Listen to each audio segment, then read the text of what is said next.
मीर और चंदा एक छोटे से गांव में रहते थे। मीर दर्जी का काम करता था। मीर और चंदा ने पसंद की शादी की थी। दोनों अपनी ज़िंदगी में खुश और मुतमईन थे। मीर जब रात को दुकान से वापस आता तो दोनों बाहर घूमने जाते। दोनों अपने पूरे दिन की बातें एक दूसरे से करते हैं। वक्त बहुत अच्छा गुजर रहा था।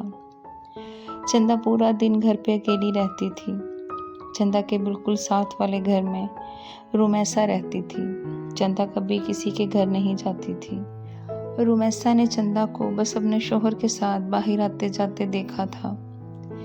एक दिन रुमैसा चंदा के घर न्याज देने गई। दोनों काफ़ी देर तक बातें करती रहीं। चंदा ने रुमैसा को कहा कि तुम मेरे घर आ जाया करो, मैं अकेली बोर हो जाती हूँ। ऐसे ही दोनों में बहुत अच्छी दोस्ती हो गई। कुछ अरसे के बाद रुमैसा की शादी थी। रुमैसा और चंदा ने मिलकर सारी शादी की तैयारियां की। रुमैसा की शादी शहर में हुई। रुमैसा पहली बार शहर गई थी। रुमैसा ने चंदा को शहर की रंगो रौनक के बारे में बताया। रुमैसा ने चंदा को बताया कि वो एक अलग दुनिया है। रुमैसा की बातें सुनकर चंदा को भी शहर जाने का शौक पैदा हुआ। चंदा ने मीर से कहा कि उन्हें शहर शिफ्ट हो जाना चाहिए। वहाँ मीर का काम भी अच्छा होगा और वो शहर में रहना चाहती है। मीर ने चंदा की बात मान ली और शहर जाने का इरादा किया। अब वो शहर में मकान ढूंढने लगे। चंदा ने मीर से कहा कि उन्हें चुबारे वाला घर लेना है ताकि वो अपनी छत से शहर की रौनकें देख सके। उन्होंने चुबारे वाला घर ले लिया। अब चंदा बहुत खुश थी। मीर के काम पे जाने के बाद चंदा अपना घर का काम निपटाती और चुबारे से शहर की रौनकें देखती रहती। दोनों बहुत खुश थे। मीर रोज चंदा को शहर की सड़कों पर घुमाने के लिए ले जाता, लेकिन जिंदगी हमेशा आसान नहीं होती। दोनों उस खेल से बेखबर थे जो तकदीर उनके साथ खेलने जा रही थी। आज मीर काम से वापस आया तो दरवाजे की घंटी बजाई। चंदा बहुत खुशी खुशी दरवाजे की तरफ भागी। अभी उसने पहली सीढ़ी पर ही कदम रखा था कि उसका पांव फिसला और वो सीढ़ियों से नीचे गिर गई। दरवाज़ा लॉक था। मीर ने चंदा की चीखों की आवाज़ सुनी तो दरवाज़ा तोड़ा। चंदा सीढ़ियों में खून में लथपथ बेहोश पड़ी थी। उसे जल्दी से हॉस्पिटल ले जाया गया।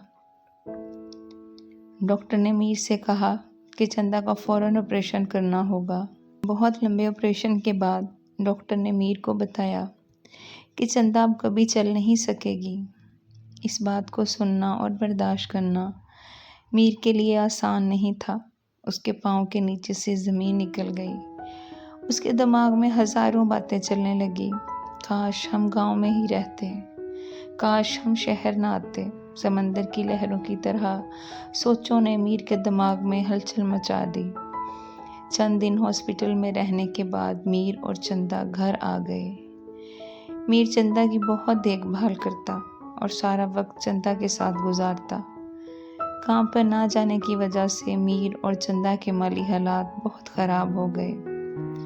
चंदा को अपना वजूद बोझ लगने लगा। उसने एक दिन मीर से कहा कि तुम दुकान पर जाना शुरू कर दो, लेकिन मीर इस बात के लिए राज़ी नहीं था कि वो चंदा को अकेला छोड़कर जाए। चंदा ने मीर को समझाया कि अगर तुम दुकान पर नहीं जाओगे तो हम घर के अखराजात कैसे पूरे करेंगे। मीर ने बहुत सोचने के बाद दुकान पर जाने का फैसला किया।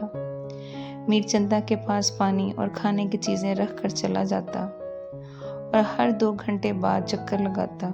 ऐसे ही वक्त गुजरता गया। मीर अपने फ़राइज़ पूरी जिम्मेदारी से निभा रहा था। यहाँ से उनकी कहानी में एक नया मोड़ आया। माया, जो कि मीर से अपने कपड़े सिलाई करवाने आती थी, उसे मीर अच्छा लगने लगा था।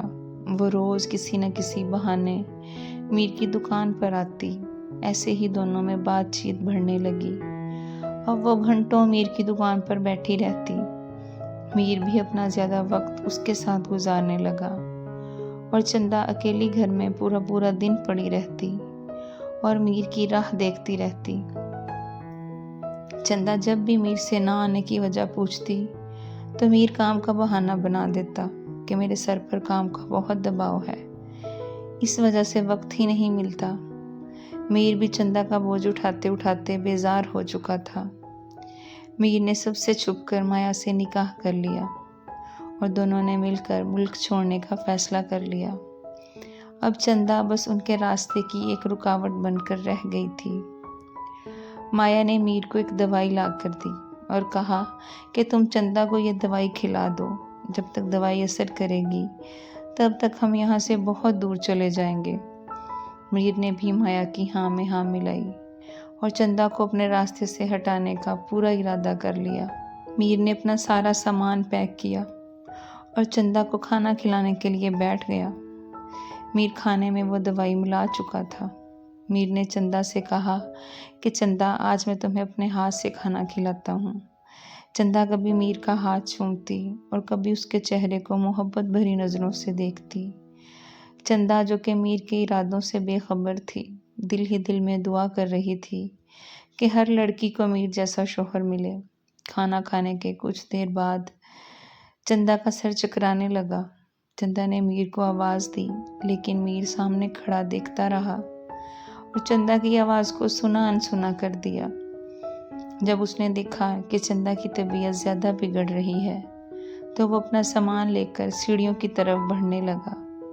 चंदा मदद के लिए पुकार रही थी, लेकिन मीर ने उसकी एक आवाज़ न सुनी। लेकिन तब शायद उसी वक्त अल्लाह ने चंदा की आवाज़ को सुन लिया। मीर पहली सीढ़ी से गिरता हुआ नीचे ज़मीन पर जा पड़ा और चीखो पुकार करने लगा, लेकिन उसकी चीखो पुकार सुनने वाला चंदा के सिवा कोई और न था।